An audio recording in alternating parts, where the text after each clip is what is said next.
SANIBONANI, MOLWENI, Njani, and welcome to Season 3. Today, we start off Season 3 talking about something very sensitive but also very important, mental health. But this is the mental health in particular of rape victims and survivors. Today, we speak to Ms. Mara Gleni, who is the founder of the Tears Foundation, and Ms. Aamina Petersen, soon to be Dr. Petersen, who shares with us her story. So I asked that we be respectful and be sensitive. And also, this is your trigger warning. Thank you for watching. Don't forget to subscribe and comment and like and share. And welcome to Season 3. Thank you very much for watching. Enjoy the video. Yo, I don't think we should talk about this. Come on, why not? The shame, the negative connotation, the stigma attached, the embarrassment, the humiliation, the pain that comes with talking about sex.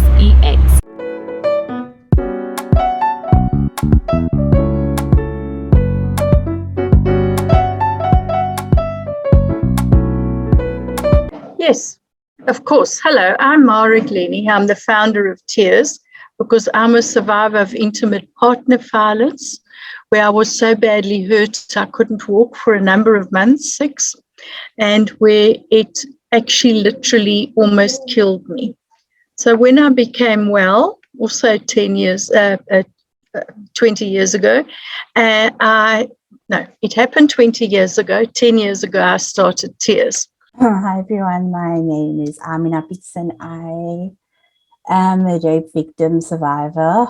I was raped when I was 10, 11, and then I was gang raped again in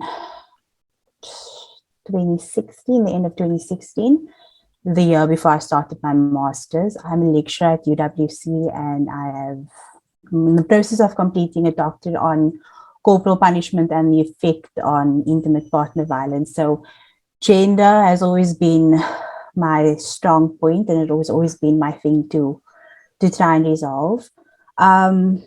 So yeah, I think I took an interest in this conversation because of how mental illness has been overlooked when it is considered in relation to rape. And the conversation on consent is very important to have because it needs to be an aggressive conversation, and I don't think we've been advanced enough into having it yet. So and my journey essentially over the past 5 years in healing, and how it's been difficult and what the cost implications are, and all of that is a great contributing factor to why I was interested in having this conversation. Mara, I do want to say thank you wholeheartedly for helping women, and we shouldn't have to say well done for being a survivor. We shouldn't have to say that. Well, that's how I feel about both of you. Well done for speaking out, because people don't have the courage because society is so judgmental. And that's a point that touches me so much, because I come from I'm a Muslim, so I come from a very staunch Muslim background, and the conversations on sex, rape, and all of that never been a conversation. So me coming out, I think I came out a few weeks ago on Instagram. I made a story, and I thought to myself, you know what? I'm not doing this for clout. I'm not doing it to gain access or get sympathy. I'm doing it because so many people look at me and they think to themselves, you know what, she's successful, she doesn't have any issues. And when they hear about me being a rape survivor, it's as if, wow, I've also gone through something like that. Yes. How have you started to heal? And that was the main purpose of that conversation. And this conversation, I want people to have open conversations and to be able to reach out. I think that's why I'm putting myself on such a public platform and saying, it's fine. You can reach out to me. I can have a conversation with you. We can get through this together. I've been on the brink of committing suicide. I picked myself up. I continued. Tell me what it is I can do to help you get to that same point. No woman should. All three of us have been there, dear. I can see. Yeah. We're all nodding our heads. We've all been there because it's just so life-changing. It is. If I may get into the questions, right? Thank you very much, Mara and Aamina. You've spoken to us about how Tears Foundation came about, right? You have also been a victim, unfortunately. And I must commend you that your website is very user-friendly. A lot of websites I've been to aren't exactly interactive and user-friendly, so well done on that. I then also want to ask you, you have a lot of services that you provide, but I especially want to know about the prevention education services. Could you tell us about that, please? One of the things that I tried to do when I started Tears was fulfill the need, because everything that you do is subjective, as Aamina shared. She's had her experience and she's exploring this, is that I had no experience in running an NGO. I didn't understand how hard it would be because I chose a hard one. I guess if I'd chosen something small like Protect the Bees or some, whatever, it's not a sort of a huggy discussion. It's a very emotional discussion talking about rape and abuse. And I didn't have a clue. I didn't have a clue how to start. So, and I also found very sadly that people don't help you. People don't want to help you. So I have a policy.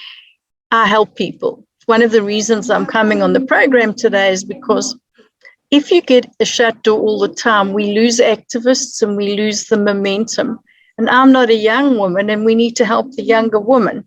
And so what I offer, in answer to your question, is when I sat in the police station to report my abuser, and I'd just been waterboarded, my story you can find on Against All Odds. And if you want to add it to the podcast, you can. It's a free download. I'm trying to explain to the police lady that I need to report him while I had the courage, because I realized people get fearful. And I also knew that he had a past with boss. And I'd nearly been killed, and I was away with my life. And she said, "I'm sorry, we can't help you. Come back on Monday." And I know that happens to thousands of people every day, week, month in our country. Or they're told by the policeman, "Go back and fix it up. He's the man, he's the head of the house, he paid Labola, you're married in the traditional system," whatever the story is. So in answer to what services I provide, over the years, I've developed services that would have answered my need. So I needed someone to tell me I was going to be okay. So that's our first service. I believe you. You're okay. You're going to be fine. That's my help process, because I fill my own need by doing that. Then I'm saying, like, but if you can't help me, could you tell me where I can go, please? Sorry, I don't know. Come back on Monday. So I developed, the first service was Help at Your Fingertips, which is *134* 7355#, which is a finger prompted service. There's no voice, where you can find the 3 nearest places geographically to where you are that you can go for help. We are busy refining our service right now because a lot of places unfortunately closed during the lockdown. Only put places on their police stations and hospitals and services that offer counseling for free. We don't have any fee-paying people on our database, simply because I wanted the service to be available to every single person. After we'd been going for 2 years, first of all, people said it couldn't be done, and I managed to get it done.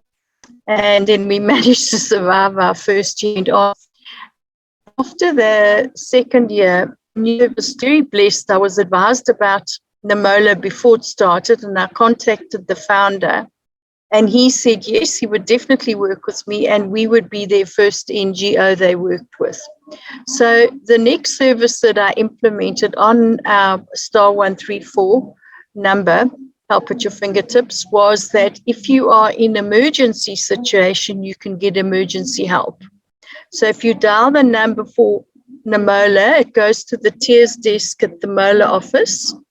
They will answer it. If you need immediate help, they will actually call you back within a couple of seconds. It's about 20, and they will send help.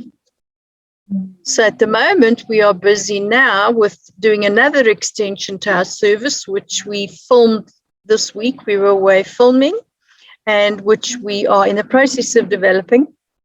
And that service is because what a shock to see the number of children that are pregnant. And one of the things I find really, really shocking is that they report it as child pregnancies.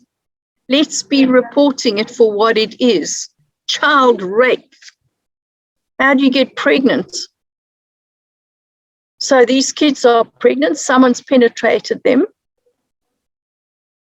When you look at the number of kids that are having babies at 11 and 12 years old, it's horrifying. So I'm developing a service now where teenagers can phone in and ask, what do I do if I'm pregnant? What do I do if I have got an STD? What is a STD? Because we are not, you mentioned it, Aamina, people don't talk about sex. And really learning the ins and outs of sex is not going to make you jump into bed with someone. It's probably going to make you more cautious because it's sort of a scary topic. And so it's very important that you talk about it. So in addition to that, if you phone us, we'll walk with you through the process. And if possible, we get people to go to court with you if you're in a bad way. If you need help to get a protection order, we'll get someone to help you. We are connected with a lot of people that we phone because over the years I've built up a knowledge. During the lockdown, we did everything, getting pregnant girls a place to stay, and then we'd help them as diversely as they need a place to stay, but they want to keep the baby, they need a place to stay, they want to give up the baby. Because I might have very firm views on abortion or not abortion, but it's an individual's right to choose. I just won't help them have an abortion, but I'll help them through the process of healing because we are covered by the law. After so many weeks, you can't have an abortion. So obviously the girls that were contacting me were after so many weeks. And so it's a very comprehensive service that we offer. And I think the thing at the very bottom is I just want to go back to my first point. I try to give women and girls what I didn't get. And sometimes it's just, I believe you, I want to help you. You're not alone. Those 3 points are the most important. So today, obviously, I want to focus on the mental health of rape survivors, but I do want to speak a bit about rape before we get there. And so I don't know if we can say that rape goes hand in hand with protecting women. The body is always like a factor of it. But I'd also like to acknowledge that not only women are survivors of rape, there are some boys and men as well. But in talking about rape, I'd like to ask, is it safe to assume that rape is about power? Aamina, do you want to answer that first? Okay, sorry. So my personal experience with rape was that it was about power. It was about asserting dominance. So I think this was especially evident when it came to my my gang rape, where it's about five men that had done what they did to me. And in the moments leading up to acknowledging that I'd just been raped after the fact, because I was drugged and I was unconscious most of the times. I was waking up here and there, feeling the pain, seeing the blood, being choked, being smacked, you know. But when you come to realize that you were raped, the first thing you ask yourself, well, the first thing I asked myself was I really there for that person or those people to have sex? Is that really what sex is? Because I was a virgin at the time. My first rape was an anal rape. So I was a virgin when I was gang raped, and the question that came to me was, is this really what sex is about? Is this the feeling I'm supposed to be feeling after? And over the years with my counseling, I've actually come to realize that my gang rape was a planned thing. So I know exactly who did it. I know all of that. But the problem is I'm too scared. I never will go into the justice system and report it, because as a person who studied law, I know what it does. I know the system and how it invalidates your integrity by the questions that they ask, how they put you down and make you the person that is responsible for what had happened to you. So if I look at rape, it's all about power, because sex is supposed to be enjoyable. It's supposed to be something that it's a level of intimacy that nobody should, it's sacred. It's very sacred. And how can rape be about sex if the only thing that they do is they tear you down? How can that be intimacy? How can that be love? So I don't associate rape with being anything other than just a power dynamic. And I think a lot of it comes from gender construction and the way that men are seen and the way females are seen. Women are supposed to be assertive, aesthetically pleasing to the eye. They're supposed to be, soft and sensual. They're not meant to raise their voice. They're not meant to speak about these things. No, definitely not. Whereas men, on the other hand, they are taught to be domineering. They're taught to take the conflict resolution and to solve problems through excessive violence. If they can't get it right through shouting, they use excessive violence. And when all else has failed and they feel as if they're losing control, or they feel like they need to teach you a lesson, that's when they rape you. That was my experience with rape, and the dynamics. It was a horrible thing to go through. You often speak to people, and the thing that when you start speaking about what happened to you, when I started coming out to everyone, slowly, I did it in stages. The first thing that went through my mind is, are they going to believe me? Are they really going to believe what I'm telling them? Because if I speak to myself about what happened to me, I often find it difficult to believe that happened, because nobody deserves that. So why was it so okay for it to take place? Why was it so okay for it to be planned, so systematically planned? And how am I going to explain to people, this is what happened to me, this is why I am the way I am? Are they going to believe me? And there was a lot of distrust when I started telling people. You could see the attitude towards me changed. I don't want people to be sympathetic towards me. When I tell people about my rape, I ask them first, are you emotionally ready to hear what I'm going to tell you? And secondly, please keep in mind, I don't want any sympathy from you. This is not why I'm telling you my story. I'm telling you my story because, God forbid, somebody that's gone through it, or you yourself has gone through it. Come and use me as a rock. Let me show you this path to recovery.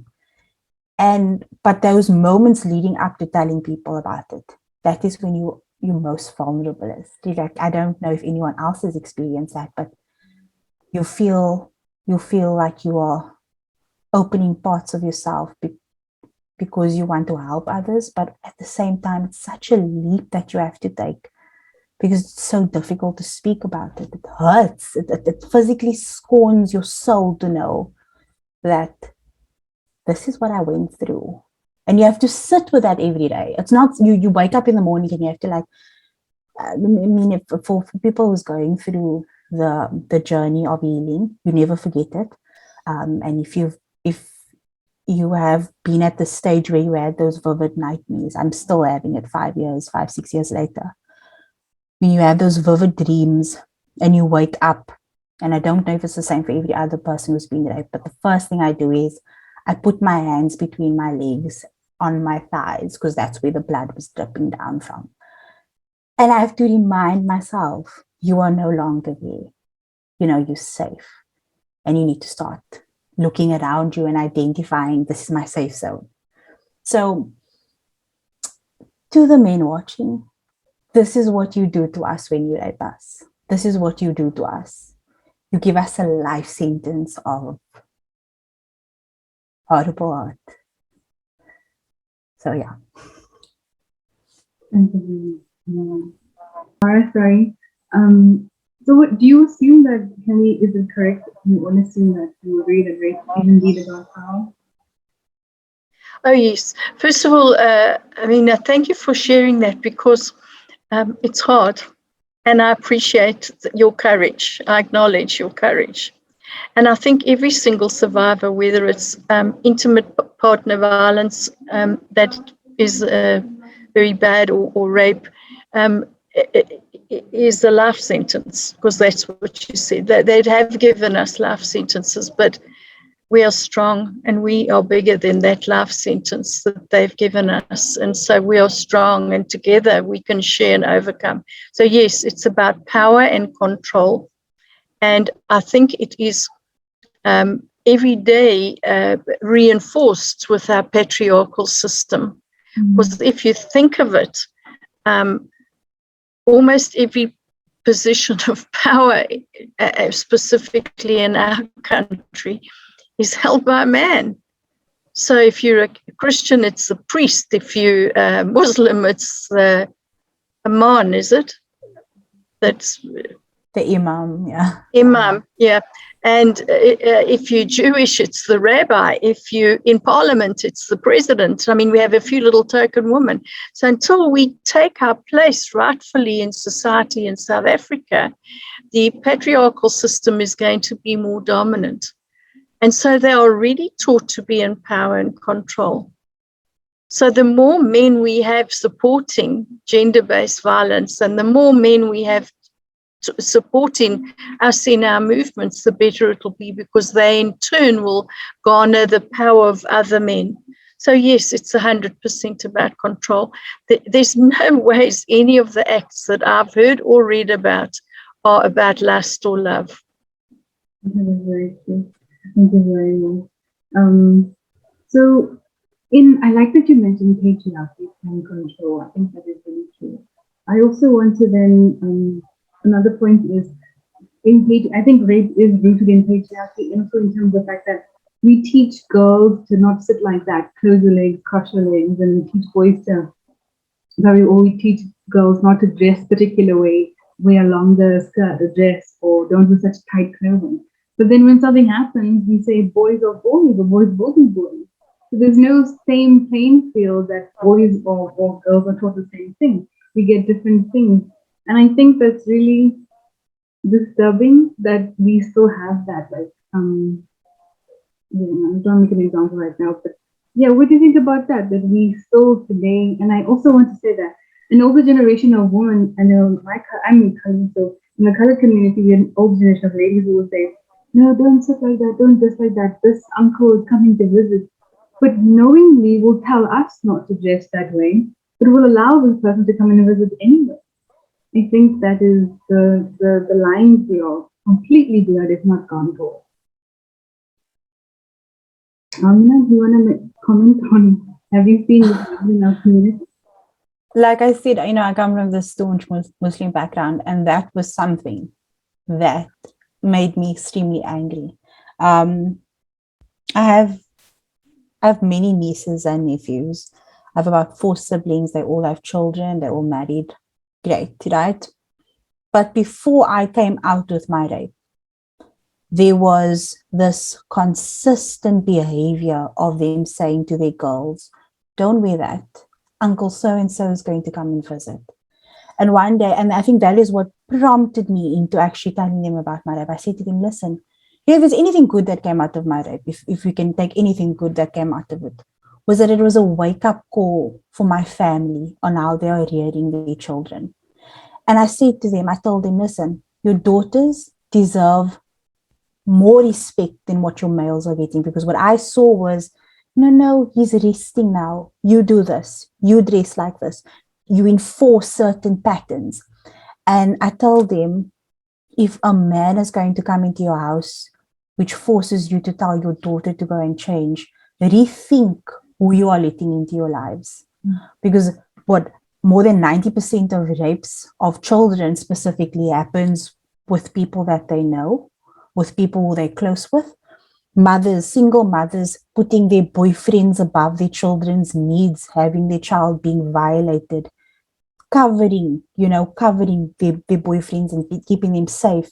Communities, and I see this a lot in very not to give an economic class or a traditional class, but you see it happening a lot with mothers and covering their sons. No, my son could never do that.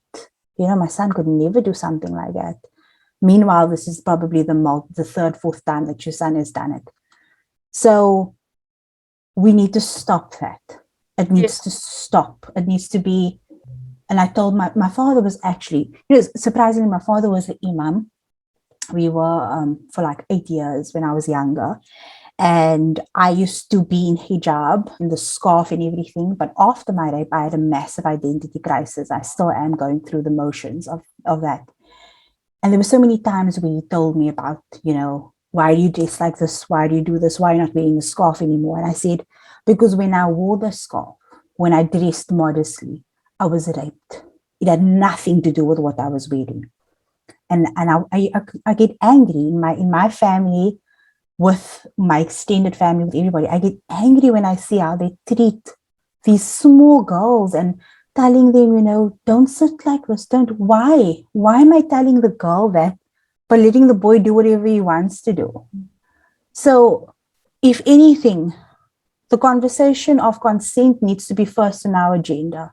Yes. But then the conversation on this gender roles that we give children from a young age, we really need to stop. You need to stop someone in their tracks. You need to be aggressive with how you tell them, don't do that. So gendered roles and how we rear our children, it really needs to change, because we are contributing to this. The empire of patriarchy is sort of growing with each time you assign a gender role to a child. So we need to stop doing that. It's one of my sore points, if I have to be very honest. What do you think, Mara, on how we teach our boys and girls so differently from each other and policing?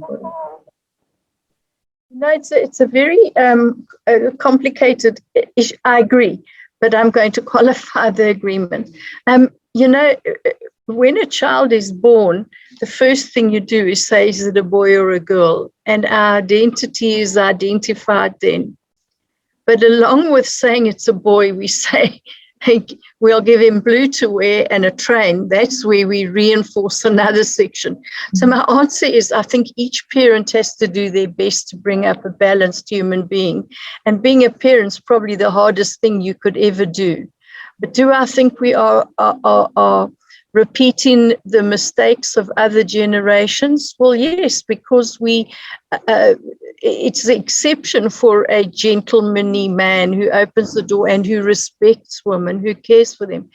We see it as something wonderful and amazing instead of something normal. So that's up to us as parents and women to demand that role and its balance. And so I think we're an evolving society that's learning on the way through, because we don't have it right. So I agree with you.